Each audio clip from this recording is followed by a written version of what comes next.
Unit 9. Preparing to answer 1. Exercise 2.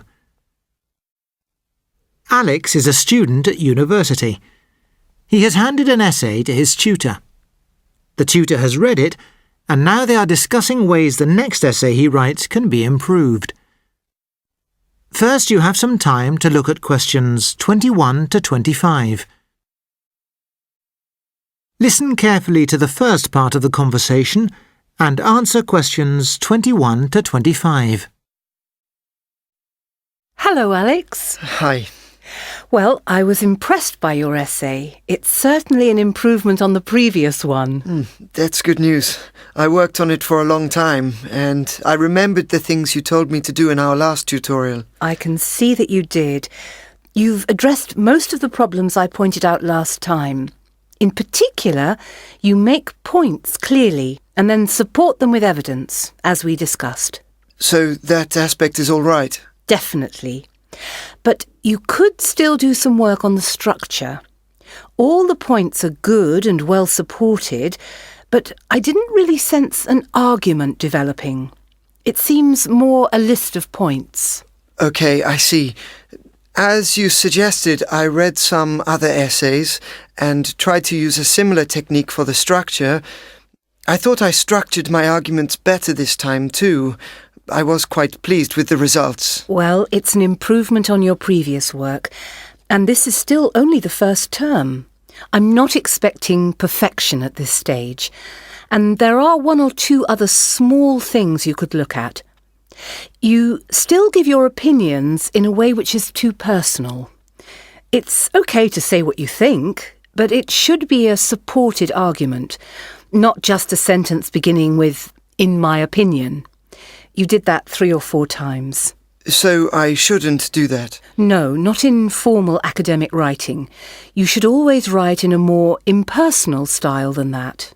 Okay, I see. And there was one other thing. What was it?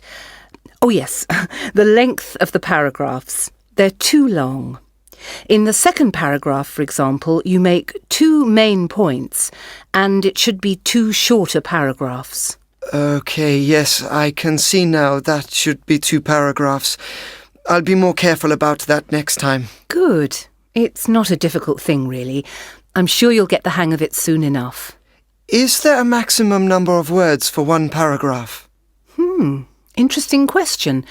Not really, but each paragraph should have one clear aim. In some academic books, paragraphs occasionally go on for several pages, but the writer will usually be making one main point. Yes, I've read some like that. Shorter paragraphs are certainly easier to follow. Yes, indeed. And in undergraduate essays, unless there's a very good reason, a paragraph shouldn't normally be longer than 300 or 400 words.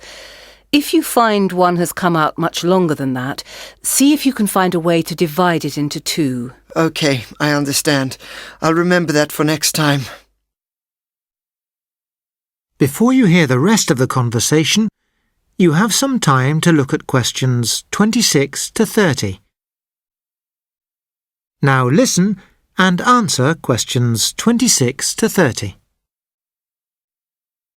The only major problem is one point you make towards the end, in your penultimate paragraph. You said that Antarctica remains the world's last unknown continent. What did you mean by that? Well, we don't really know very much about it, just that it's very cold. But that's not really true, is it? There are dozens of scientific bases there, with thousands of scientists collecting data. What you said was true 100 years ago, but not now. A huge amount of information has been collected about what's both above and below the ground there.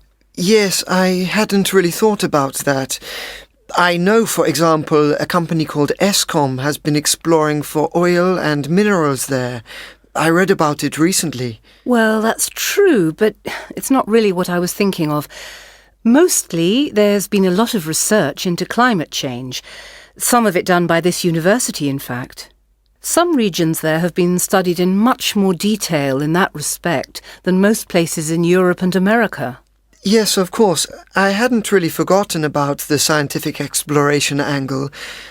I suppose I just meant that there are large areas that have never been visited by people. There are, of course, but it's all been closely mapped by satellites. We know what's there, even if nobody has seen it with their own eyes. So, did I lose marks for that? Well, to be honest, yes, a little. But don't worry too much about that one small point. In general, it's a good piece of work for a first semester. Well done. And I look forward to reading the next one. Okay, thanks very much. Unit 9. Focus on formats 2. Exercise 2. It's not only natural changes and local residents' activities affecting the water supply. Few tourists used to venture into this inhospitable region, but an ever-increasing number of camel trekking adventure tours and the like are bringing in more and more visitors. Their demand for water has put even more strain on an already fragile ecosystem. Some Western tourists use more water in 2 weeks than a Saharan resident uses in 6 months. On the positive side, visitor awareness of these issues is increasing, and there have been several successful ecotourism initiatives. Nevertheless, far too many visitors still regard the Sahara as an adventure playground and have little respect for its local people. Unit 9. Focus on formats 2. Exercise 2. It's not only natural changes and local residents' activities affecting the water supply. Few tourists used to venture into this inhospitable region, but an ever-increasing number of camel trekking adventure tours and the like are bringing in more and more visitors. Their demand for water has put even more strain on an already fragile ecosystem. Some Western tourists use more water in 2 weeks than a Saharan resident uses in 6 months.